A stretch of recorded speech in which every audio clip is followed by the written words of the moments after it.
And greetings to you. Joe Rubenstein here, producer and host of Real-Time 1960s. I want to thank you very much for joining me today. Hoping you enjoy the second episode of this kind of parallel universe of 60 years ago, where I document and reflect on the 60s in real time with both podcasts and our daily timeline, which I'm updating for you each and every day with posts, photos, video of what happened exactly 60 years ago. And that timeline, along with all our podcasts, social media links, contact info, so you can reach me directly, and please do, I would love to hear from you. All that can be found on our website, realtime1960s.com. And today's topic, Psycho, a surprise smash hit 60 years ago for the master of suspense, Alfred Hitchcock. Now, this is a film that I've seen many times. And I also just finished a really good book, Alfred Hitchcock and the Making of Psycho by Stephen Rebello. There's a link to that book in today's episode notes in case you're interested. So today's podcast will be a combination of personal observations and fascinating facts gleaned from that book and elsewhere about this groundbreaking shocker. So buckle up for Psycho, Top 10 Thoughts, right now.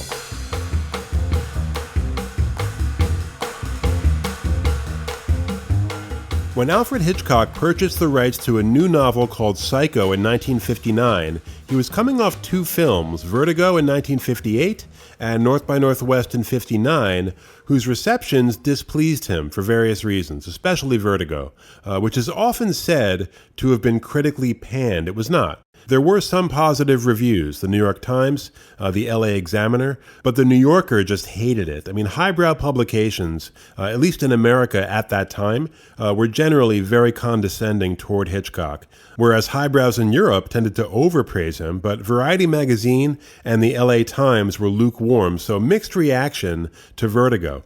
But on a separate front, for whatever reason, Vertigo did not do well at the box office.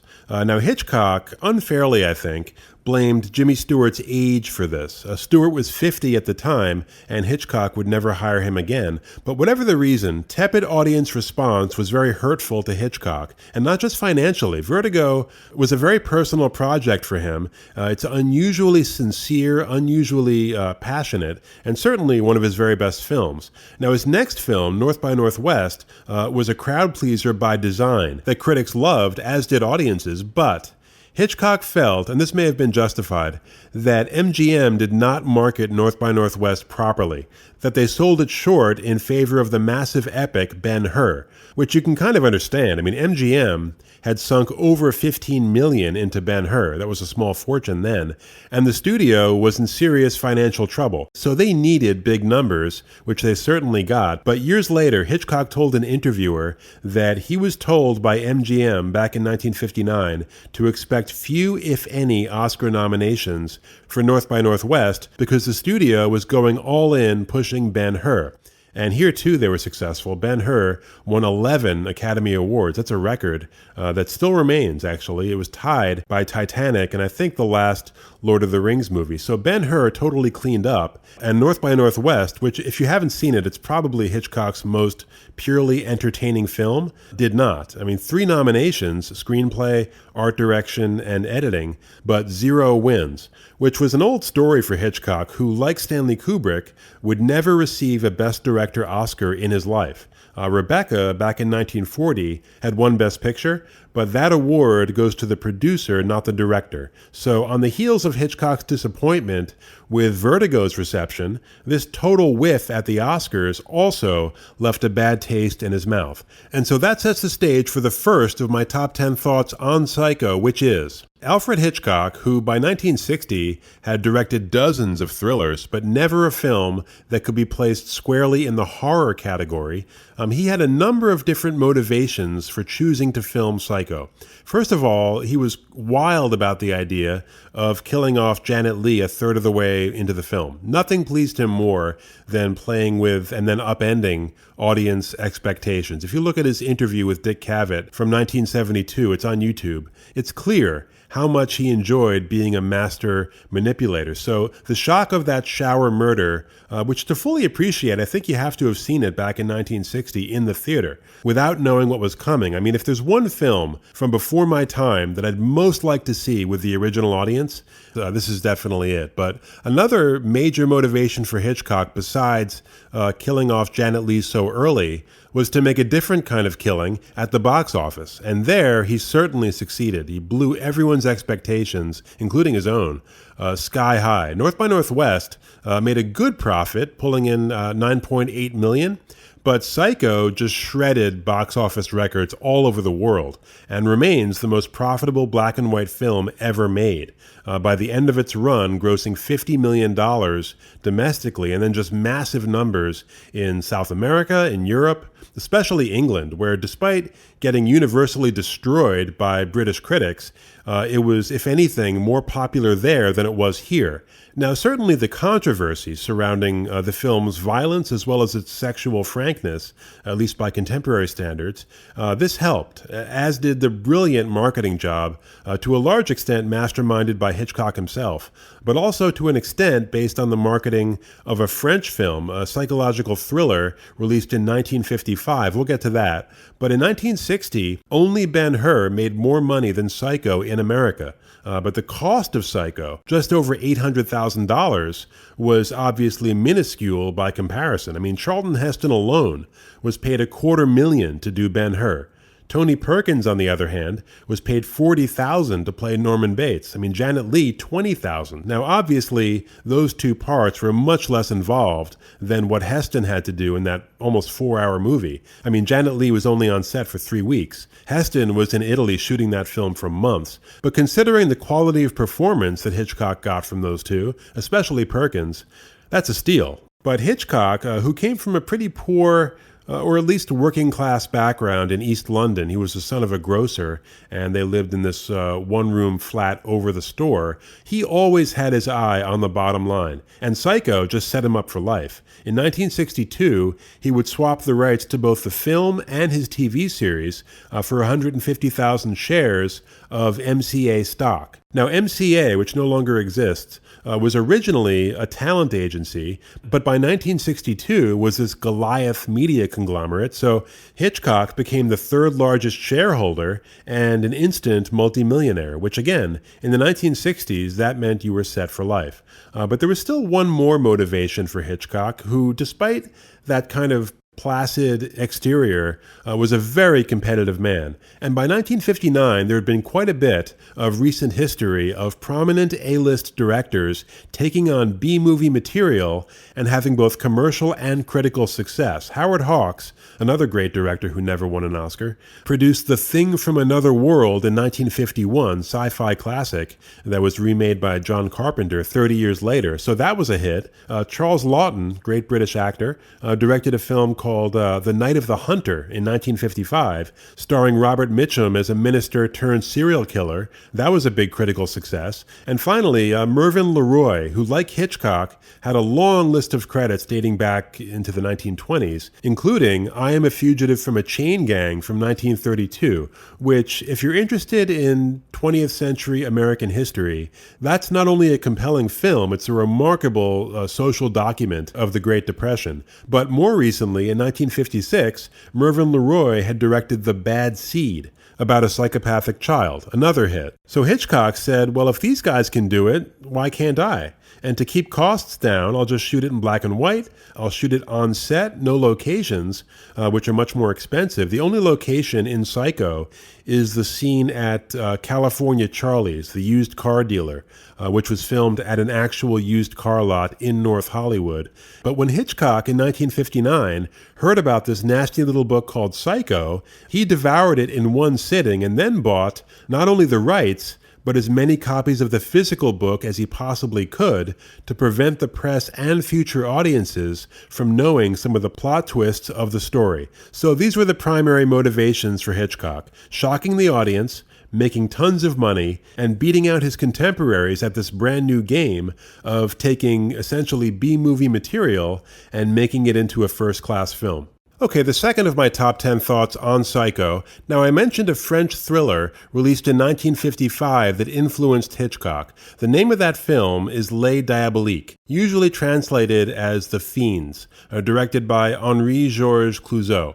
And my second point is simple. There are a number of striking parallels, both in content and marketing, between Diabolique, which Hitchcock was certainly aware of. I found a New York Times article from June of 1959 in which he said that his next film would be in the Diabolique genre.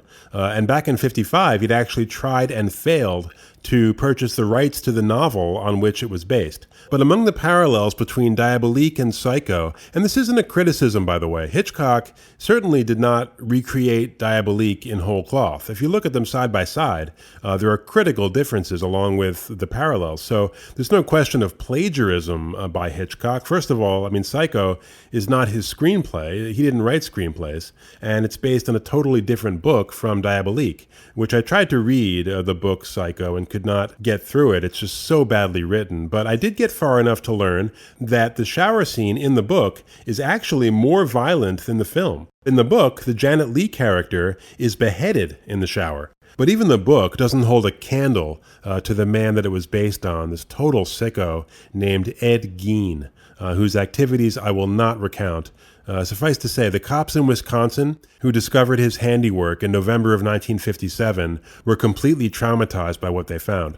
But even though the source material of Diabolique and Psycho are different, Hitchcock was undoubtedly attracted to Psycho, at least in part, because he had seen the runaway success of Diabolique, which, like Psycho, centers on a shocking murder of a man in this case. His wife and mistress conspired to drown him in the bathtub after sedating him. So on top of that similarity, brutal bathroom murders early in each film, here's a few others. First of all, they're both in black and white, in an era when color, at least in America, had become the norm. I mean, by the late 50s, various advancements in technology had drastically reduced the cost of shooting in color. So by the mid-60s, black and white, I mean, you see it in films like The Pawnbroker or The Spy Who Came In From the Cold, but it was really only being used at that point as an artistic option.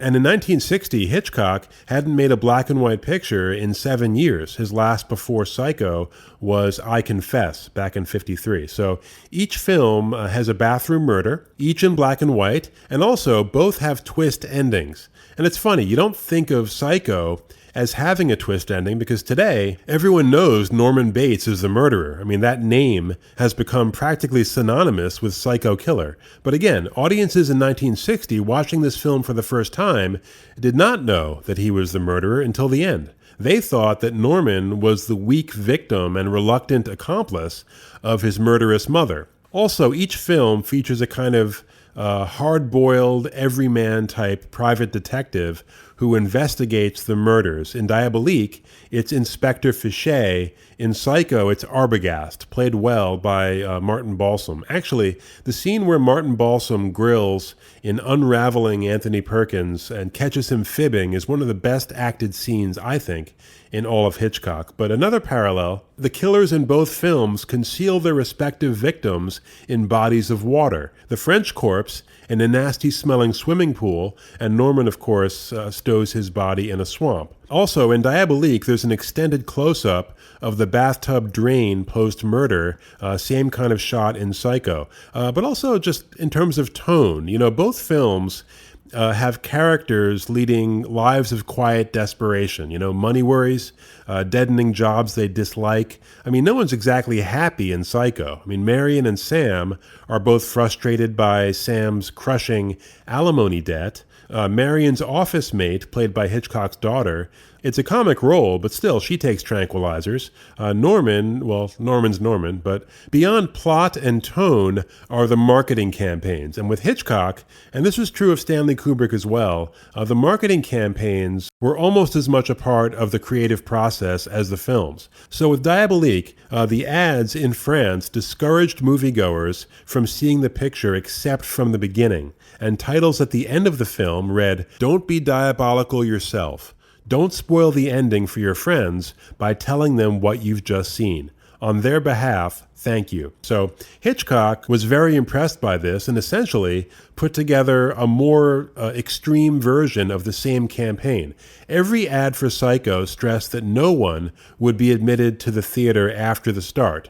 But in this case, it wasn't a discouragement as with the French film. Hitchcock insisted that theater owners follow this decree, and he enforced it with a contract with any exhibitor who booked the film. He also sent them an elaborate sales manual called The Care and Handling of Psycho, which had a number of other suggestions and which included order forms for large lobby clocks to remind audiences of the start time for each show.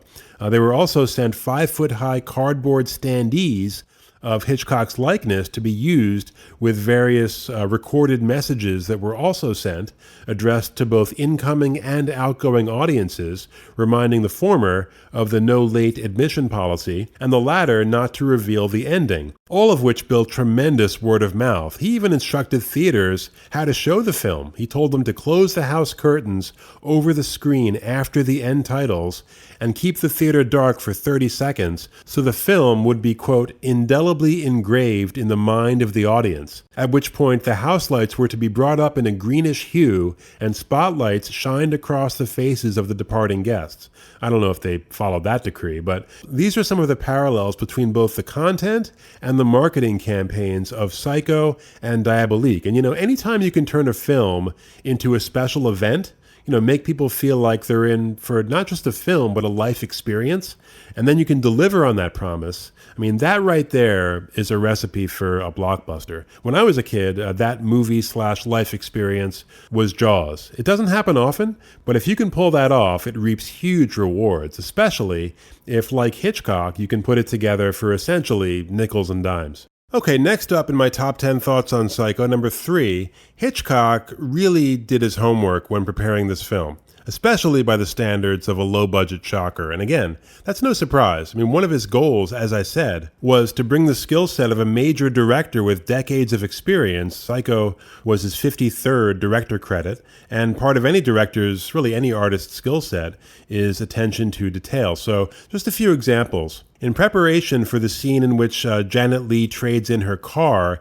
Hitchcock hired someone to spend a day observing the style, manner, and dress of an actual used car dealer in Santa Monica to make a close study of his sales techniques and catchphrases, which were then added to the script. And Hitchcock, as I said, he never wrote a screenplay, but he was constantly doing this, adding and subtracting bits based on research. He also became an amateur expert on both taxidermy, the other hobby of Norman Bates, and motels, rates, layouts, administration. He scoped out the likeliest route someone might take to go from Phoenix to California, the trip that Janet Leigh makes. The Bates Motel is in the fictional town of Fairvale, California, but it's supposed to be roughly between LA and Fresno. So he had his crew trace that route and take pictures all along the way. And he had that same crew obtain shots of psychiatric detainment facilities in California. He sent a memo to the studio research department asking what the condition of a corpse would be that had been poisoned at age 40, embalmed and buried, then after 2 months disinterred and kept in residence for 10 years. That would be Mrs. Bates. The answer was provided by an instructor at a Los Angeles College of Mortuary Science. He said the corpse would be mummified with brown leather-like skin over the bones. So the makeup men ended up obtaining an actual human skull, from where I have no idea, to which they applied rubber and then colored that rubber. Now, there's at least one detail that Hitchcock got wrong. After the film's release, a doctor, an ophthalmologist, sent him a letter telling him that Janet Leigh's pupils, after she's dead, would be dilated, not contracted, which must have mortified him. He considered himself such an expert on murder and death. And he actually corrected that error 12 years later in Frenzy. That was his second to last film. A woman is strangled, and afterward a close-up reveals that her pupils are dilated. They must have used some sort of eye drops. He also, by the way, got a hilarious letter from a classical music lover. So if you remember at the end of the film, Vera Miles is touring the Bates mansion before she finally encounters what's what's left of Mrs. Bates in the fruit cellar. She's in Norman's bedroom, which is kind of creepily decorated like a child's bedroom. And at one point, she picks up a record, which is revealed in close-up to be Beethoven's Eroica Symphony. So this classical music fan wrote to Hitchcock that he was deeply offended by this. He called it, quote, a direct insult to the composer and a very poor attempt to prove that Beethoven's music is good for lunatics only, which I thought was funny. But I'm pretty sure this was not Hitchcock's intention. I mean, there is a big funeral march in that symphony. So in a scene just prior to the discovery of the dead mother, maybe that's Hitchcock hinting at what's to come. I'm just speculating. I couldn't find any actual data on the choice of that symphony. Okay, number 4. The famous shower scene, perhaps more than any other scene in the history of film, convinced audiences that they had seen something which they had not, namely, an explicitly grisly murder. Now, I rewatched this scene, which lasts 45 seconds, a couple of times this week, once in slow motion. Janet Leigh is stabbed 8 times, and there's not one shot, not a single shot, of a knife wound. There's plenty of sonic evidence of the stabbing. That's how I got the number 8. And there's certainly blood, which was actually Bosco chocolate syrup. They tried ketchup, but the chocolate had a more blood-like density. And obviously the color didn't matter. It's in black and white. But the body of Janet Leigh remains immaculate throughout that scene. And yet, many, if not most audiences, as well as hardened critics, were convinced they'd seen something gory. Now, there's a tremendous amount of motion in that scene, especially by the standards of 1960. 78 camera setups, 52 cuts for 45 seconds of footage, which for Hitchcock is highly unusual. He never used that kind of quick cutting. No one did back then. I mean, we're used to it now, but the average shot length in 1960 was like 5 or 6 seconds. Today, it's barely 2. So again, this is not a gory scene. Now, there is one very brief shot of the tip of the knife not penetrating but pressed up against Janet Leigh's abdomen. And it's so quick, you can see why people thought that maybe they'd seen someone stabbed, but all they did was color the tip of the knife with fake blood, press the tip against Janet Leigh's belly button, pull it back, and then reverse the film. But no, there are no special effects a la David Cronenberg, who seems to kind of specialize in wounds, that show an actual knife wound. But the reviewer for Time magazine called this scene, quote, one of the messiest, most nauseating murders ever filmed. At close range, the camera watches every twitch, gurgle, convulsion, and hemorrhage in the process by which a living human becomes a corpse, unquote. Which is really not an accurate representation at all of what that scene either looks like or feels like. I mean, I didn't find that scene nauseating at all. Devastating, yes, but not nauseating. I mean, when I first saw Psycho, I must have been, 9 or 10 years old. I mean, granted, it was on TV, but the shower scene didn't scare me at all. I mean, first of all, you have ample warning that something's about to happen with that dark silhouette looming behind the shower curtain, so you're kind of able to steel yourself for what's to come. And second of all, again, it's not explicitly disgusting. Actually, the aftermath, the way that Hitchcock slows the tempo with that amazing music and gives us that remarkable dissolve from the bathtub drain to Janet Leigh's eye, is really quite beautiful. Now, the scene in the fruit cellar, which we'll get to, that did scare me as a kid, but the shower scene did not. Okay, next on my top 10 list of Psycho observations, after the shower scene, the other 2 scary scenes in the film, the murder of Martin Balsam inside the Bates mansion and the reveal in the fruit cellar of the skeleton, both of these scenes contain elements that are physically impossible. The murder of Balsam, Detective Arbogast, that's a scene people rave about. Why? I have no idea. To me, it's the clumsiest sequence in the entire film and one of the very few missteps. Balsam walks slowly up the stairs, and try to picture yourself doing this to fully appreciate just how ludicrous what follows is. And I do think this is valid criticism because Psycho, it's not The Exorcist. It's not a supernatural horror film with a built-in fantasy element. It's a film loosely based on a real person where everything's supposed to be plausible. So again, you're walking up a long, narrow flight of stairs. You almost reach the top, but then a dress-wearing maniac in a wig rushes you very strongly and stabs you in the face. We never actually see the stab, but there's a clear gash on Balsam's face, okay? So top of the stairs, stabbed in the face. What now? So the two likeliest next moves in my view are number one, you lose your footing, fall a step or two, and remain kind of huddled in a fetal position on the staircase, maybe clutching the banister while you're being stabbed to death. Or number two, you tumble all the way down and you're killed at the foot of the stairs. This is obviously all assuming that you can't fight off your attacker, which the script unfortunately kind of mandates. But these, to me, seem like the only two possible options. But instead, what we see is Balsam, without looking down, mind you, essentially fast walk backwards down this long, narrow flight of stairs without using the banister and without falling until he reaches the very bottom. Try that sometime. And leave the face stabbing out. I'll give you that. Just do that one thing. Jog backwards all the way down a long, narrow flight of stairs without looking down or using a banister. And then, after you've recovered from your concussion, get back to me. It looks preposterous, and that's because it is. Now, the scene is partially redeemed by, first of all, that slow ascent is accompanied by some really good music, as is the whole film. I also like the overhead shot, which prevents the audience from discovering the identity of the killer. And then finally, as he's being finished off, Balsam does deliver a really good guttural scream. It's brief, but really gets his chest voice into it and conveys that excruciating pain. But that post-face stab, flailing backwards, no-look trot down the stairs is just ridiculous. Now, the third scary scene, to me the only scary scene, is when Vera Miles, who, by the way, you may notice her hair looks substantially different in this film from other films.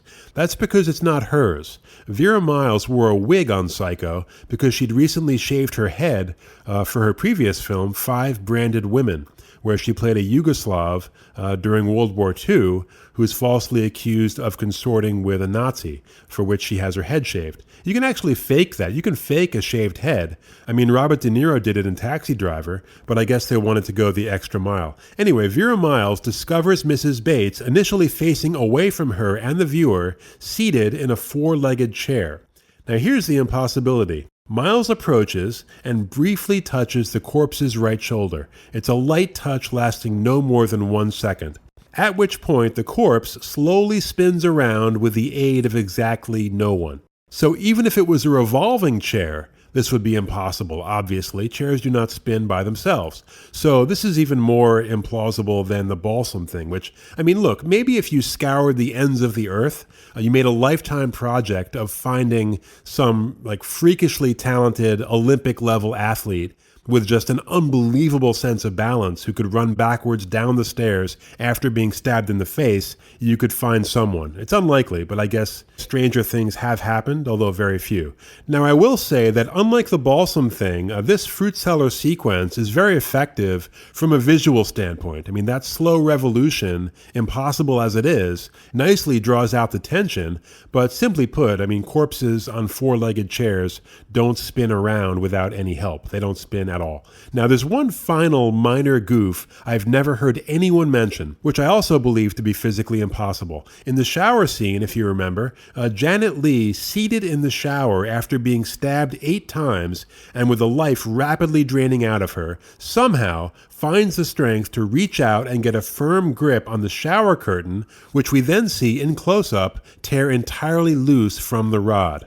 Try that on your own shower. Again, no stabbing, fully alive. You can even stand up. I think you'll find that it takes a bit of force. And Janet Leigh, who looks to weigh no more than 110, 115 pounds in this film, seated and having suffered massive trauma and blood loss, I don't see her even having the strength to reach out at all. But even if she could somehow grab that curtain, it's not like rigor mortis has set in, which could maybe explain that vice-like grip. Again, it's a nice visual image. So as with the revolving 4-legged chair, Hitchcock probably said, you know what, a compelling visual here trumps plausibility. And the audience is going to be so freaked out that they'll probably be that much more inclined to suspend disbelief. But the Balsam thing to me sticks out like a sore thumb, and I think it should have been filmed very differently. Okay, point number 6. Up until the final reveal, when Norman Bates is outed as the murderer, and even to an extent after that, since we learn that he's severely mentally ill and maybe not entirely responsible for his actions, Norman, with the possible exception of Marion, is to me the most sympathetic character in the film. I mean, yes, we do see him covering up a murder in plain sight, but again, original viewers thought he was covering up for his mother, and in his mind, he was. So even there, what he's doing is wrong, obviously, but not entirely unsympathetic. But Hitchcock, he seems to go out of his way to make the various functionaries in this film pretty unpleasant. The Balsam character, as presented, he's aggressive and kind of sarcastic to Vera Miles, who's very concerned about her missing sister, who ends up being dead. Also, that kind of oily, misogynistic car salesman leaves a bad taste in the mouth. That crude real estate buyer in the cowboy hat who sexually harasses Janet Leigh in the office. Her office mate calls it flirting, but by today's standards, it's sexual harassment. The cop, who questions Janet Leigh about sleeping in her car on the side of the road, he has these kind of disturbing pitch black sunglasses that make him look like a bug. There's actually some dark humor in that scene that I noticed for the first time in this last viewing. The cop is questioning her, and he says, "There are plenty of motels in this area. You should have, just to be safe." Which, considering her eventual fate at a motel, is pretty funny. So after dealing with all these people, not so much Balsam, whom she never meets, but the rest of them, Norman comes off not as a monster, but almost as a rescuer of sorts, with a good deal more empathy and just general good humor than anyone else we've encountered. But here, give all the credit to Anthony Perkins, who delivers probably the best performance of his career and as good as any in Hitchcock's entire output. Just an incredibly naturalistic job of acting. And that segue from that innocent aw shucks attitude to seething anger and back during that scene where Janet Leigh suggests that maybe he should put his mother someplace, namely an institution, is very controlled, very effective. It was also a Perkins idea to have Norman constantly munching on Halloween candy. That's a nice touch. And that stammer was his idea as well, which also elicits sympathy from the audience. It's just a brilliant, subtle performance. And as I said, that scene with Martin Balsam, another first-rate New York actor, is just superb. Timing, shadings, everything. Okay, next on my list of top 10 thoughts is more of an opinion, but something I feel very strongly about. At least a third of the credit for the success of this film, I'm tempted to say half. So let's split the difference. 42% credit goes to the composer Bernard Herrmann, who delivered time and time again for Hitchcock. 7 films in all, but his score to Psycho goes well beyond that famous stabbing motif for the shower scene. When it comes to setting mood, that sense of dread, of pervading doom, it really doesn't get much better than this. Now, as I'm sure you know, Psycho is the first Hollywood film where the music is played exclusively by strings. Herrmann called it a black and white score. No brass, no winds, no percussion. And the strings, with the exception of that stabbing scene, are muted, which gives them that kind of fragile, glassy quality. But Hitchcock absolutely knew how good and how important this score was to the film. He was a very parsimonious man with both praise and money, but after Psycho, he did something that was basically unheard of for him. He doubled Herrmann's salary. That's how pleased he was. And Hitchcock and Herrmann had a really good relationship until their falling out over Hitchcock's absolute worst film, Torn Curtain of 1966. Hitchcock was being pressured by Universal for a more kind of pop jazz score, which, if you've had the misfortune to see Torn Curtain, it's a Cold War drama set in East Germany, okay? Pop jazz? Really? But Hitchcock, he was kind of vulnerable to that pressure because he saw how fast things were moving in the culture during the 60s, and he was very worried about becoming old-fashioned. So he actually did hire Bernard Herrmann to write that kind of score. Herrmann accepted, but then thought better of it, and kind of on his own wrote his own style of orchestral score. He and Hitchcock argued about it, and then Herrmann was fired, and that was the end of that relationship. They never worked together again. But if you go on Spotify, you can hear a recording of the unused Bernard Herrmann score for Torn Curtain. But one last point on the score to Psycho. Hitchcock and Herrmann each had a bad idea that the other corrected. Hitchcock originally wanted no music for the shower scene, which is crazy. I mean, you can see it like that on YouTube without a score. It's terrible. But somehow Hitchcock felt that the absence of music there would make the murder more personal. But Herrmann rightly objected. He wrote that famous stabbing cue, and the rest is history. But Hitchcock returned the favor with that scene in the fruit cellar. If you remember, Norman comes rushing in wearing the dress and the wig and making those crazy faces, and once again you hear that stabbing motif, right? That was not originally there. Herrmann wrote just a climactic type of musical cue without that screeching reference. But Hitchcock said, no, you want that stabbing music here because that connects it to the previous two murders. And that, too, was the correct decision. But again, Bernard Herrmann's contribution to this film really can't be overstated. And that leads to my next point about Psycho, number 9, which is, and you'll never hear me say anything more true, the Academy Awards are a joke. Because get this, Bernard Herrmann was not even nominated. Not nominated for that masterpiece of a score. Anthony Perkins, not nominated. The two biggest contributors to this groundbreaking blockbuster, other than Hitchcock himself, were not even remotely acknowledged by these just terrible people. Now, there were a few nominations for the film, but as with North by Northwest, no wins. For Best Director, Hitchcock was beaten out by Billy Wilder for The Apartment, really good film. But The Apartment won Best Picture, Best Director, and Best Screenplay. Now, I have basically no problem with Best Picture or Best Screenplay for The Apartment. In fact, I would have voted that way myself. But I do think that Hitchcock's direction should have gotten the nod. I mean, the direction is fine in The Apartment, but Wilder had already won Best Director for The Lost Weekend in 1945, and Hitchcock had been snubbed for decades and frankly had made a number of films better than The Lost Weekend, which does not date well. So I definitely think that he should have won Best Director in 1960. Now, Janet Leigh was nominated for Supporting Actress, but she was beaten by Shirley Jones and the totally forgettable Elmer Gantry. The cinematographer for Psycho, he should have won too.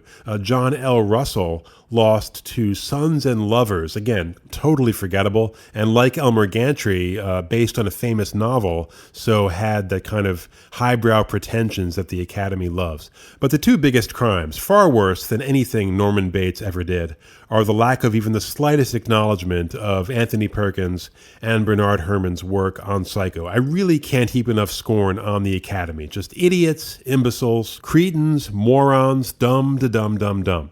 Which brings me to my 10th and final point on Psycho. So, despite the fact that, as I said, the movie was toned down from the book, and the book was massively toned down from the actual Psycho who inspired it, Psycho, the film, pushed a number of boundaries, and perhaps more than any other film released in the first year of the 60s, was an indicator of trends to come. Not just in terms of violence either. Hitchcock really enjoyed pushing sexual boundaries as well. As you probably know, there was a set of rules in Hollywood called the Hays Code, which was strictly enforced from 1934 until about 1968 or so. It was actually adopted in 1930, but was not initially enforced, which is why Hollywood films prior to 1934 can be surprisingly frank about sex, and these are called pre-code movies. But starting in 34, so-called scenes of passion faced major restrictions, with movie kisses limited to mere seconds. But Hitchcock, when he was filming Notorious in 1946, decided to circumvent this rule by cleverly filming Cary Grant and Ingrid Bergman exchange an extended series of interrupted kisses. So each kiss was brief enough to meet the code, but the entire scene is like 3 minutes. So he beat that rule. And then with North by Northwest, there's that famous final shot where you have, again, Cary Grant, this time with Eva Marie Saint. They're on a train embracing, and then he cuts to the final shot, this hilarious visual pun on sex, a shot of the train entering a tunnel at a very high rate of speed. Somehow the censors missed that. Or maybe they were just so amused they kept it. But again, it doesn't actually break any rules. But in Psycho, right from the get-go, you have a highly charged sexual scene. Janet Leigh with no top, just a bra, and John Gavin shirtless. And the former is something you didn't really see in the 1950s. I'm sort of racking my brain right now because I do watch a lot of old movies.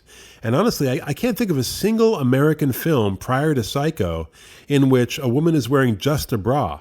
But either way, it's abundantly clear in this opening scene that these two unmarried characters have just had sex. There's no other option. And it's actually a very well-directed scene, despite John Gavin's massive deficiencies as an actor. Hitchcock called him the stiff behind his back, and that's exactly what he was. It's weird. Gavin was in 3 major films in like a 2-year period, 59 and 60, Imitation of Life, Psycho, and then Spartacus. And then he just kind of faded into oblivion, deservedly so. But that image, Janet Leigh in a bra, was used in the film's ad campaign. So that's one subversive element. Another is the fact that a toilet is shown, which is really kind of an odd piece of trivia, but it's true. If you were an alien from outer space, studying our species from afar, exclusively through films prior to Psycho, you would have no indication that human beings eliminate waste. So this was both the first toilet scene and the first audible flush in the history of cinema. And then there's the cross-dressing, which actually gave Hitchcock more trouble than anything with the censors.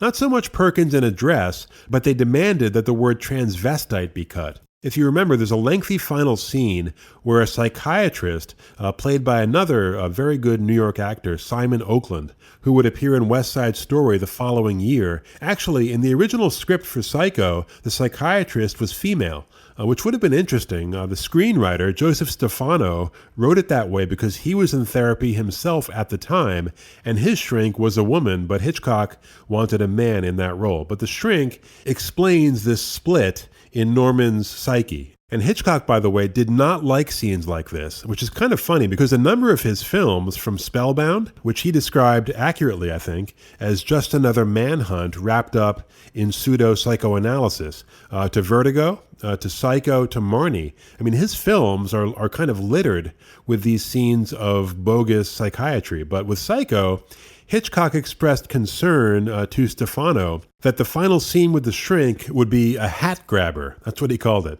meaning that people would get bored, grab their hats, and run, which I'm pretty sure everyone stayed to the end. I mean, that scene, glib as it is kind of necessary to explain, what the hell just happened and why. But during the dialogue, someone asks the shrink if Norman was a transvestite.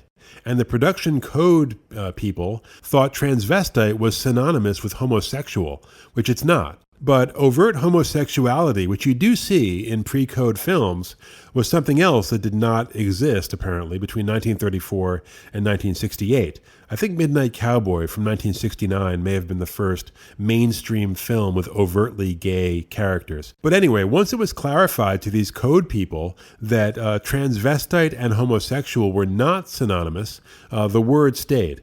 But, here's a director at 60 years of age, and by all accounts, a pretty repressed individual, pointing forward into the 60s toward the sexual revolution and certainly toward the relaxation of censorship. And this was conscious, by the way. Hitchcock was interviewed by Francois Truffaut in 1966, and he said, quote, "One of the reasons I wanted to do the opening scene in that way was that the audiences are changing. It seems to me that the straightforward kissing scene would be looked down at by the younger viewers. They'd feel it was silly. I know that they themselves behave as Gavin and Leigh did." Unquote. So with this push forward into a more sexual cinema, with the violation of other taboos, including the revelation that human beings actually relieve themselves, and certainly the greater assertiveness in the realm of violence, which would crescendo throughout the 60s, both in the world and with films, like Bonnie and Clyde, The Dirty Dozen, and The Wild Bunch, it's clear that Hitchcock, with Psycho, was certainly a pioneer. A quick look at our next episode right after this. Your feedback is important to us.